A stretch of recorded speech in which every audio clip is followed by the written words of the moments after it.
সত্যি বলতে বলার আর কোনো ভাষা নেই, শুধু ইমোশন আর ইমোশন। এত বছর পরের অপেক্ষার অবসান, ফাইনালি ইন্ডিয়া আবার ওয়ার্ল্ড কাপ জিতে গেল, যেটা সত্যি অনেকটা আনন্দদায়ক। ম্যাচের মধ্যে কি হলো সেটা ডিটেলসে বলার সময় নেই, শুধু একটাই কথা বলবো, সূর্যা কুমার যাদব যেটা আজকে করে দেখালো, যে ক্যাচটা সে নিল এই সময়, এমন একটা সময় যেটা অনবদ্য।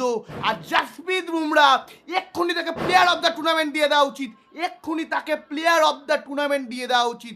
অক্ষর প্যাটেল, কোনো কথা হবে না।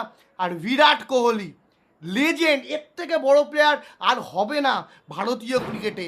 প্রত্যেক কটা ইম্পর্টেন্ট ম্যাচে রান করেছে, এইটা বিরাট কোহলি ডিজার্ভ করে, এইটা অবশ্যই রোহিত শর্মাও ডিজার্ভ করে। What a captain is! 24 বলে 26 রান বাকি থাকতে ম্যাচটাকে জিতিয়ে দিল। ও কংগ্রেচ।